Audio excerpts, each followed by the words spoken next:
So, after a great kill like Mr. Zimmerman's, we need to actually go into field dressing the deer. If you live really close to a processor, most processors will actually do it for you for a nominal fee. We live 30 minutes from a processor and they charge 50 bucks.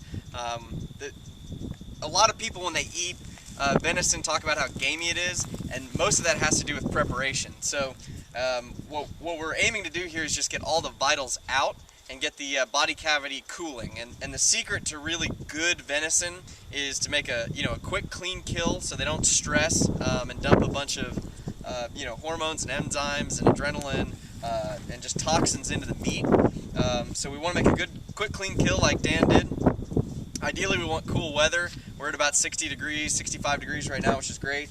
And then we want to get them open and get all the internals out as fast as we can, get some air circulating through there, and then we're going to pack his chest cavity with ice, get him cooled down. We're donating all the meat to the hungry. We want to make sure that they got good meat to eat, though. So we're going to go ahead and get him out. Just to let you know, Dan is a giant vagina, so he has traded places with me. I'm Nick Leghorn. I was filming the rest of it. Dan Zimmerman is now on the camera while I do the dirty work. Shall we? He's also an EMT, so I'm up over here. he knows what he's doing, It's better theoretically. shade, All right, just like that. You were asking about ticks, Dan? Yep. And he's got maybe one. That's about it. So am I going to be explaining? They go behind the antlers. Yeah. No. You get them there. Oh, behind the antlers. Behind the antlers. Yeah. There you go.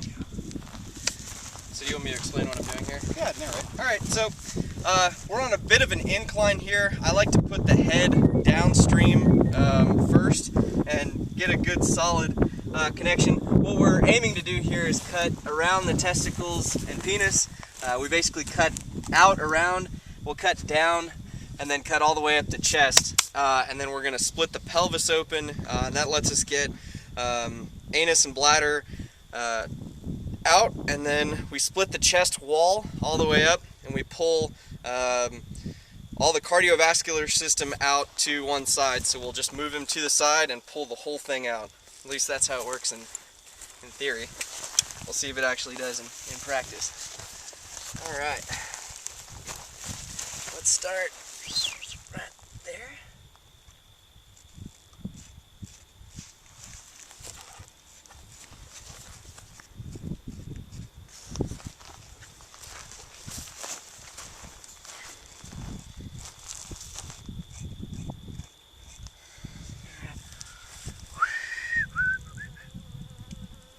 Try not to stab you. Much appreciated. If I do, we're still friends. Maybe. We'll see.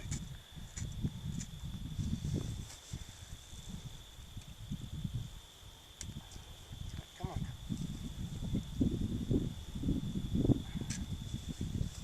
Big, thick-hided bastard. There you go. Just like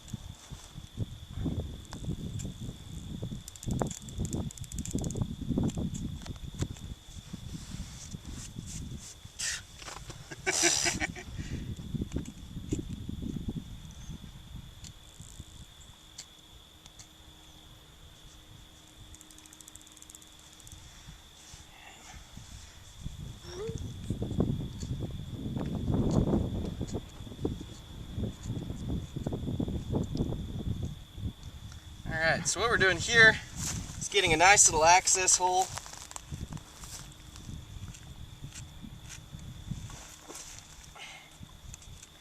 For those wondering at home, I'm using my Chris Reeves Sebenza. Alright. You want to grab, let's see, I'll grab this leg. Alright. You grab, come on, bastard. Alright, you grab that leg right there. Got it. I got this leg right here. We're going to get serious about this, Nick. I think you're in. Alright, we're in. There we go. Alright. Now, the other cool knife that I have is this Smith & Wesson with a little gut hook on it. Get some of my glove out. Hey Nick, would you grab me another glove? Yeah. I managed to perforate this one.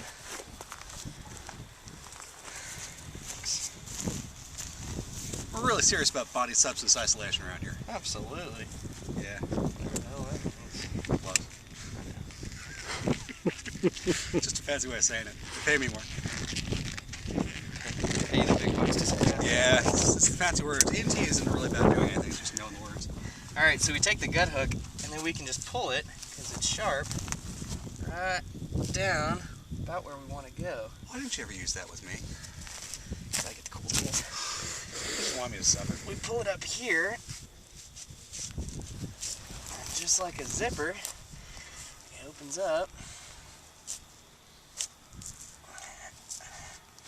There we go. Get a little bit more in there. Excellent, excellent, excellent. All right. Look at that good meat. Ooh, yeah. That's good stuff right there. Look at all that fat. He's a big guy. Whew. Chesty. Dolly Parton. Look at that. All right. Now we've isolated his sternum right there. We can take our gut hook and continue on down like this as we pull away. And now we've opened up body cavity. So from this point, we're gonna come back down, like I said, around the testicles. And we'll switch back over. Actually, I'll use this one.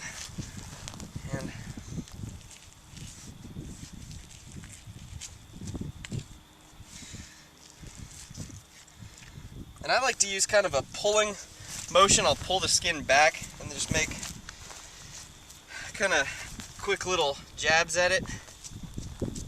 What we're aiming to do here, you can see there's a protective layer of tissue on top of the meat, and we want to keep that in place. That's again going to keep our meat from getting contaminated. So what I'm doing now is cutting all the way down. Try to isolate the anus. I'm just going to cut some of this really hairy flesh away here. Try to keep as much hair out of our meat as possible. There we go.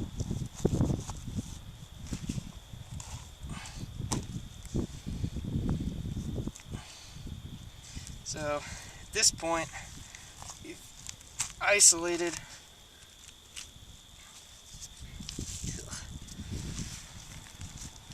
genitalia. We'll continue our cuts here. So we've isolated our genitalia, and we're just going to kind of cut them back a little bit because they go down through the pelvis, which is again what we're trying to get through here.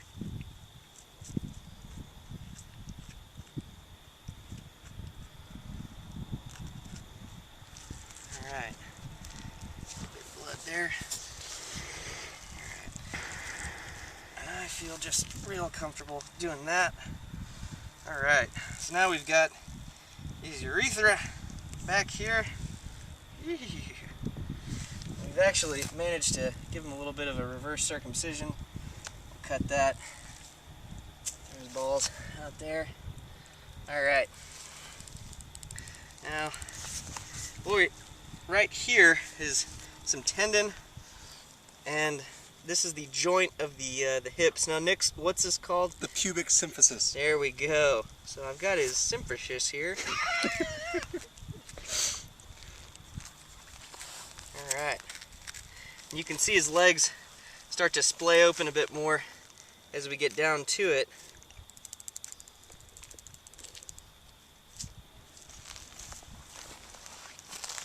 And what we're doing is we're cutting down until we actually get to bone. And then cutting basically on either side of where his penis went. There's a series of bones that we're going to chop through to open up his pelvis so that we can get down to and isolate his bladder and his anus. So we do not want those hanging out any longer than necessary. So Nick, Yes, sir. will you get on this side of him and pull his legs up for me? Sure. Dan, why don't you come back around here and I'll show you what we're looking at. Alright, so you can see here, got an anus, got a penis. What we're doing here, cutting around the hole, as it were. Try to isolate that a little bit. And we're also cutting what used to be a prostate, in his case. A very healthy prostate, I might say. Is that your professional opinion, doctor? My professional opinion is healthy prostate. And we're pulling it down so that we've got access to his what now, Nick? Pubic symphysis. Pubic symphysis. Absolutely.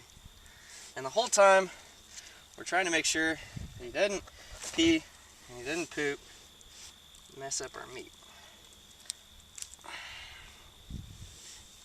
The last thing we want to do, rupture an internal organ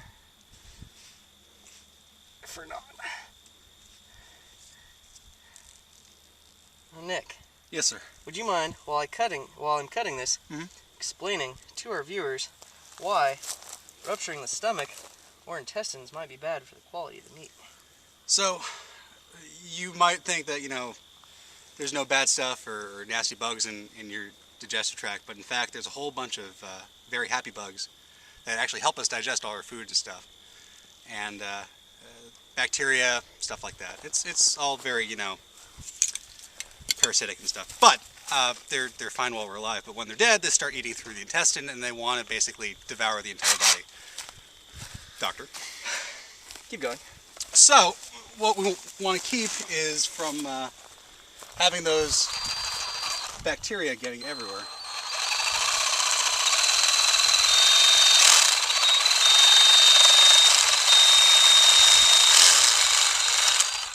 Now what I'm doing here is splitting his pelvis, and you can see I'm reaching back down in here. I can kind of scoot some of that out of the way. I'm reaching back down in here to make sure that I haven't violated anything and started that process that Nick was so handily explaining.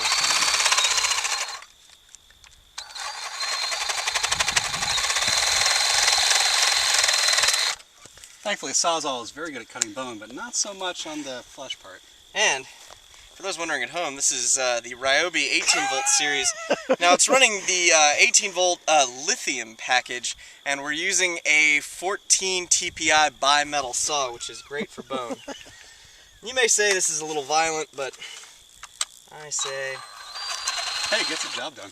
Gets the job done in great fashion. So, got one more little cut to make over here.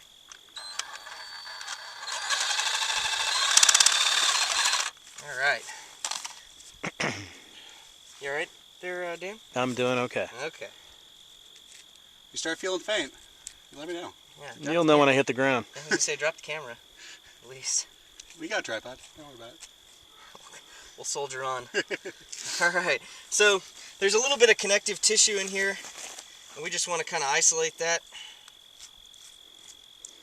Make sure that when we go to do the big loop, swoop, and pull here, that it pulls out with no issues.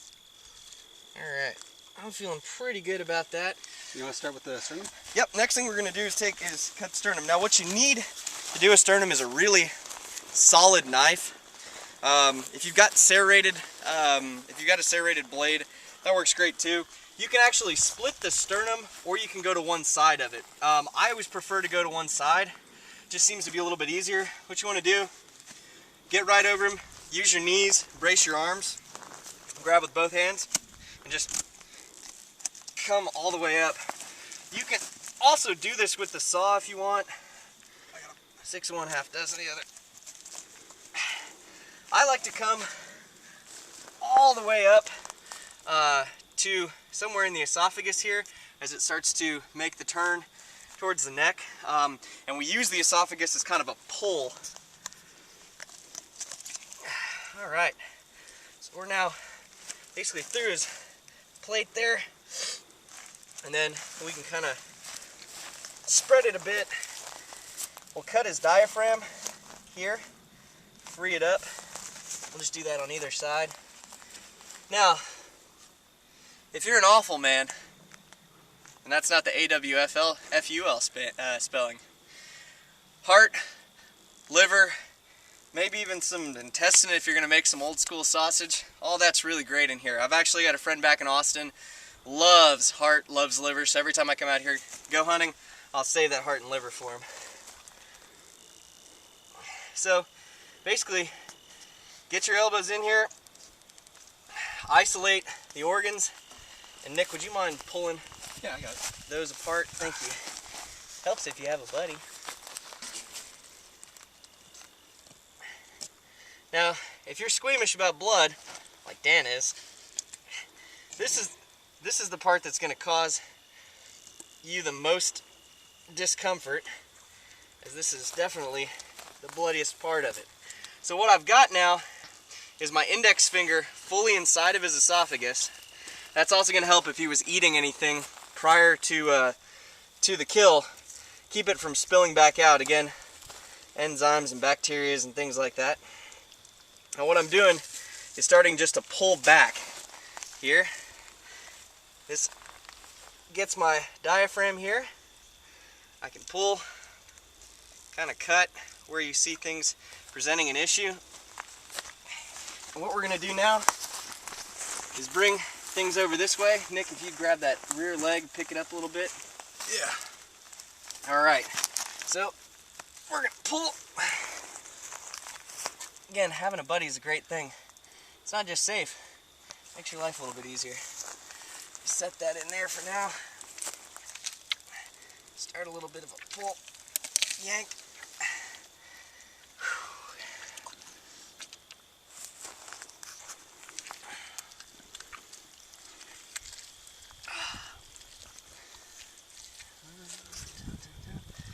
We can just kind of bring everything out as is. A little bit of connective tissue there, a little bit here. That would be the descending aorta you just cut, or the.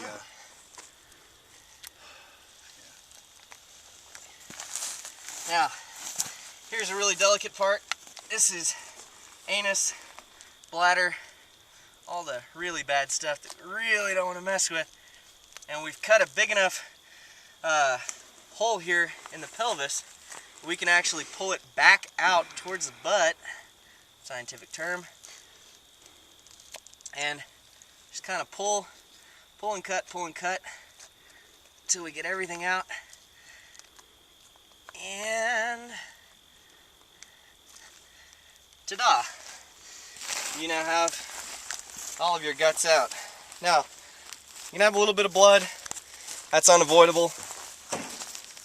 Next thing we're going to do, take his head, take it back uphill, so flip the direction we were, and then we're going to kind of pick him up, drain him out a little bit. Nick's going to flip him, just like that. Oh, get some of that blood out. And then we're going to race up to where we've got a garden hose, hang him up, wash him out, get that blood out. And that's pretty much what you got to do. You ready? Yep. On you. 1, 2, 3.